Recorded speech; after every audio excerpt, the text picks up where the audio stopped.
I'm Hattie Woodhouse. I've been doing the Schools Triathlons for 5 years now. I loved all of them. And this year I'm going to be going to Bradfield to do my last one. But I've loved them, and I'm at team at the moment. And yeah, that's me. So over to you, Claire. So I'm Claire Cashmore. I am a Paralympic swimmer turned triathlete, and it's amazing to be here today and to be interviewed by Hattie, who I've had the pleasure of meeting once. Cool. That's great. So I'll just start with the questions. So of course, like since we last spoke, COVID has lasted a lot longer than we thought. So like, how did that affect your preparation for Tokyo, and what have you learned from that? I think firstly, the biggest thing I learned from it is that you have to be adaptable. I pretty much went the whole year not knowing if Tokyo was going to go ahead, or if there was going to be a crowd, if my parents were going to be able to come, what was going to happen. And we'd prepare for races in the lead up to Tokyo, and they'd be cancelled at the last minute, or everything would change about the race. So I think adaptability was definitely one of the key things I learned. And do you know what? It's actually helped me through the rest of this year when COVID started to ease a little bit more. But yeah, I think it was definitely a challenging few years for everybody. But really thankful that Tokyo could go ahead.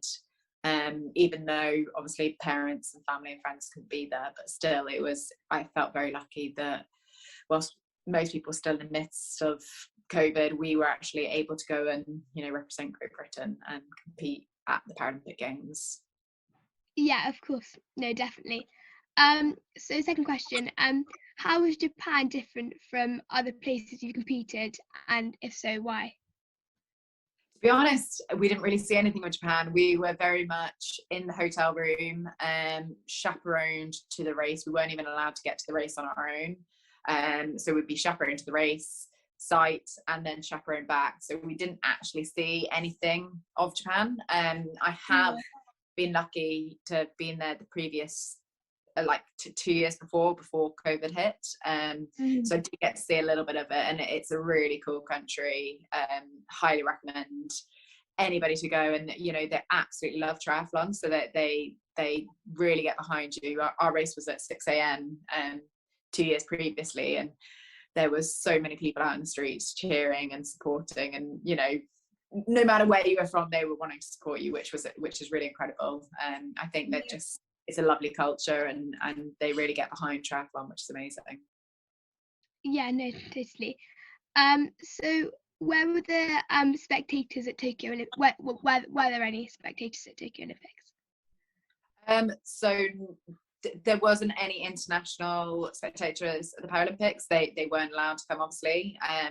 But we were actually really lucky, and because it was outside, there was a lot of locals that came in and watched. And quite often I'd look at the crowd and it was 4 or 5 deep, which was amazing.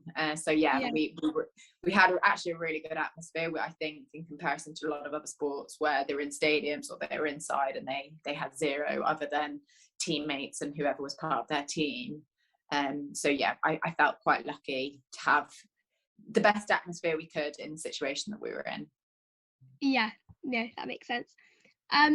So as part of Rest Development's Power Up appeal, everything that's donated or fundraised until the 6th of June will be doubled by the UK government, and this money will go to supporting girls' education in Sierra Leone. So I think I was just going to ask a few questions on basically what does education mean to you? Education, I think, is something that we are very lucky in this country that we take for granted. We are provided with a free education and a really good quality education.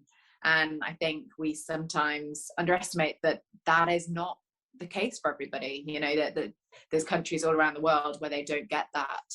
And particularly females are not entitled to have an education, which in this day and age, we're in the 21st century, it's pretty shocking that is the case. So I think, being able to learn and be the best that you can be in whatever field it is, and develop yourself in so many ways is what education's about. And to not be able to have that opportunity is something that it is really awful to think about. And I think, yeah, it just makes you realize how incredibly lucky we are. Yeah, definitely. No, I totally agree. So I mean, you pretty much answered it, but I'll ask it anyway. Why do you think that it's important for girls to have an equal access to education? I think it's, like I said, we're in the 21st century, and it's unbelievable that that's not the case, isn't it? It just shocks me. It's heartbreaking to know that isn't the case in every country. You know, why shouldn't we get equal opportunities? You know, we're moving forward so much with the equality between male and females, and I just, you know, it would be amazing if we could spread that all over the world and make sure that everyone is getting the opportunity that we are lucky to have in this country. Yeah, completely. So what did you want to be when you were younger, and when did you know that you wanted to be a triathlete? So I actually wanted to be a Blue Peter presenter. So that was always my dream job as a kid growing up, because it looked just awesome. You know, you get to do all these really cool things, really cool challenges. It really appealed to me. Obviously that didn't happen. I also on the side wanted to become a Paralympian, and that was definitely something that, you know, I was very keen on achieving, probably not quite realizing how much work was entailed in becoming a Paralympian. But probably about the age of 12, I really realized that I had some potential in sport, and I wanted to take it further. Obviously I went down the swimming route for Paralympic Games and competed as a swimmer for that period of time, and then it wasn't until after Rio that I switched over to triathlon. I did always run as a kid, so I had that as a bit of a background, but I didn't have necessarily the cycling background. So to any of you out there that, you know, don't think it's too late, it absolutely isn't, because I was 28 when I switched over from swimming to triathlon. So age is just a number. Go and do it and give it a shot. Perfect. So how have you found being a woman in professional sport? I think I've been incredibly lucky. Triathlon is actually one of the only gender equal, or one of the few gender equal sports. So, you know, the pay is the same.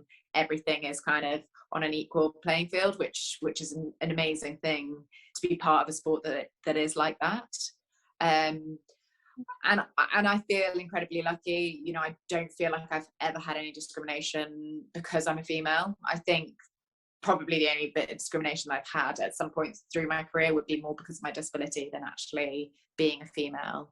But I know it is very evident in a lot of other sports, and it shocks me to know that it happens still. And I think it's something that we need to educate people on more, and we need to fight for the right for gender equal sports.